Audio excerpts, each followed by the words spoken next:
یہ بات قابل توجہ ہے.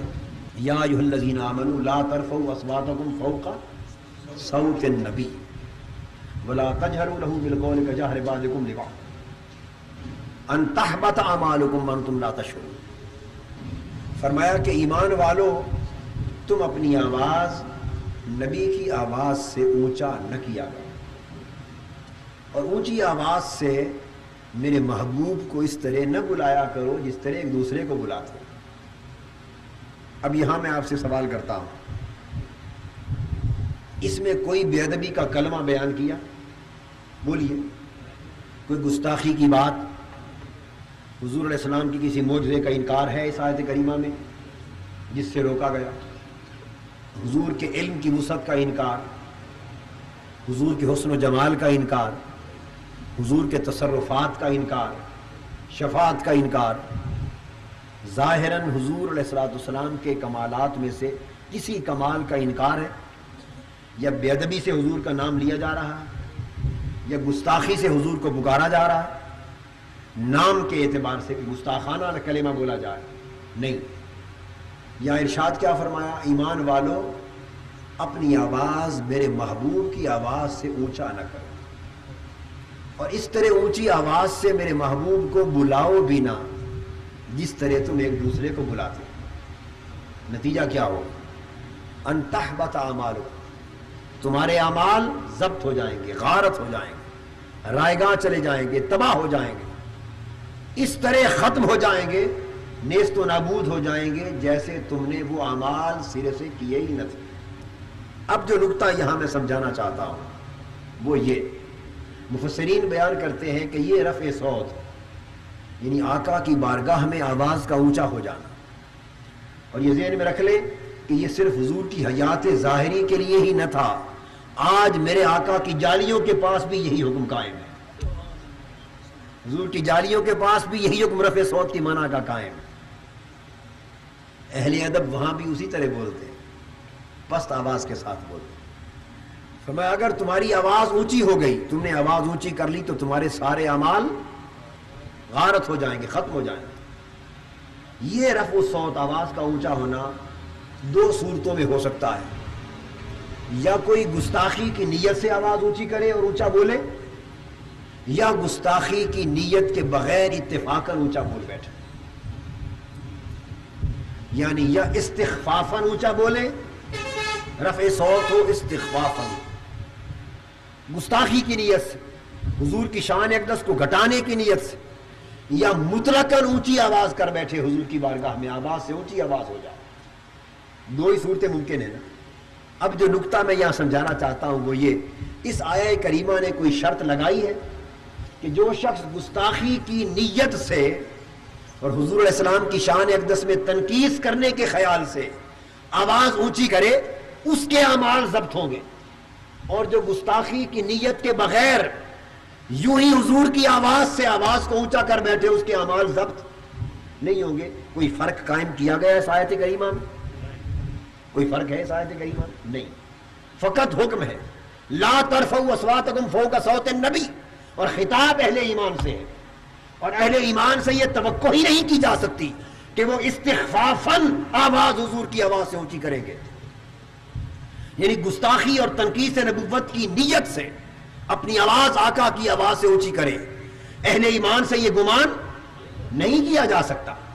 قرآن نے مطلقاً رفع صوت سے منع فرمایا, اور فرمایا مطلقاً اگر میرے محبوب کی آواز سے تمہاری آواز بلند ہو گئی اور تم نے اونچی آواز کے ساتھ میرے محبوب کو اس طرح بلا لیا جس طرح ایک دوسرے کو بلاتے ہو, اور یہ مماثلت پیدا ہو گئی کجہر بعضکم لبعض, جیسا برتاؤ دوسروں کے ساتھ ہے اسی طرح کا برتاؤ میرے محبوب سے ہو گیا. یعنی برتاؤ میں تم نے میرے محبوب کو دوسروں جیسا سمجھ لیا, مثلکم, برتاؤ میں تم نے میرے محبوب کو دوسروں جیسا سمجھ لیا, اس طرح اونچا بول پڑے. اور تنقیص و استخفاف اور گستاخی کی نیت کے بغیر تم نے میرے محبوب کی آواز سے اپنی آواز اونچی کر لی بغیر امتیاز کے.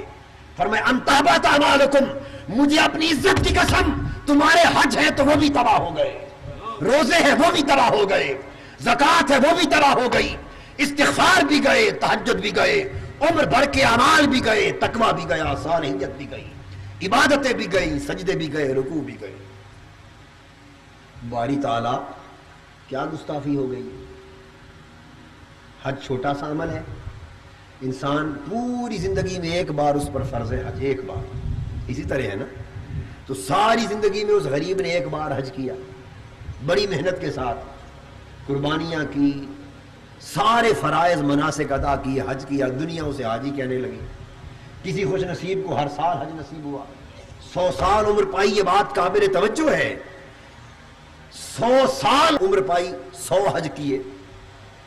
ایک شخص ساری زندگی صبح روزہ رکھتا رہا، یہ بات قابل توجہ ہے، اور ساری رات کھڑے ہو کے عبادت کرتا رہا، صائم الدہر اور قائم اللیل تھا، عمر بھر زکوٰۃ دی، صدقات دیے، کروڑوں اربوں روپے اللہ کی راہ میں خرچ کیے، غریبوں کی مدد کی، ہزاروں لاکھوں کے اعتبار سے روزانہ تسبیحات اور ماہانہ پڑھتا رہا، اللہ اللہ کیا، سارے اعمال کے اتنے ذخائر، اتنے انبار جمع کیے کہ دنیا دنگ رہ گئی۔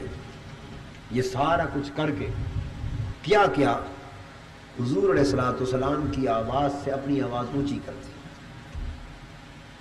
اور حضور کو اسی طرح بلا بیٹھا جس طرح ایک دوسرے کو عام انسان کو بلایا جاتا، گویا برتاؤ میں حضور کو دوسروں جیسا سمجھ لیا، برتاؤ میں حضور کو دوسروں کی مثل سمجھ لیا۔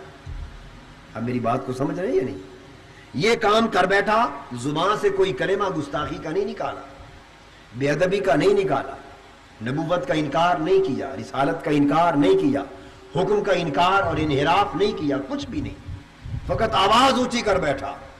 قرآن کہتا ہے ان تحبط اعمالکم، اللہ پاک نے اس کی ساری زندگی کے اعمال سے نگاہ پھیر لی، فرمایا لے جاؤ جہنم میں ڈالے تمہارے سارے اعمال، کوئی ضرورت نہیں، سب اعمال غارت گئے۔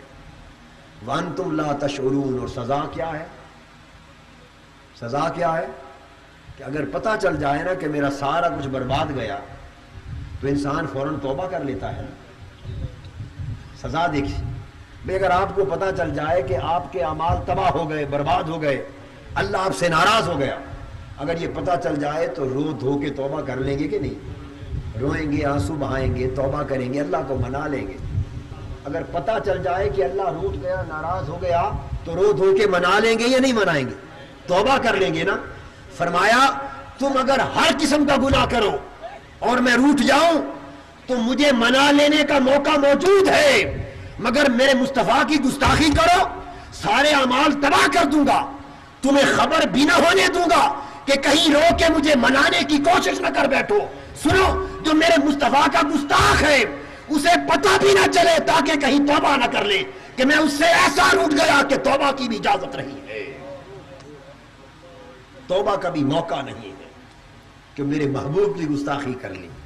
وانتم لا تشعرون، تمہیں علمی شعور ہی نہ ہوگا، تم اسی طرح ڈینگے مارتے پھرو گے، مگر معاملہ صاف ہو چکا ہوگا۔ آپ پورے قرآن مجید کو پڑھ کے دیکھیے اول سے آخر تک، کئی مقامات پر حبط اعمال کا ذکر آیا ہے قرآنی آیات میں، اور ہر جگہ یہ علامات کفر میں سے ہے،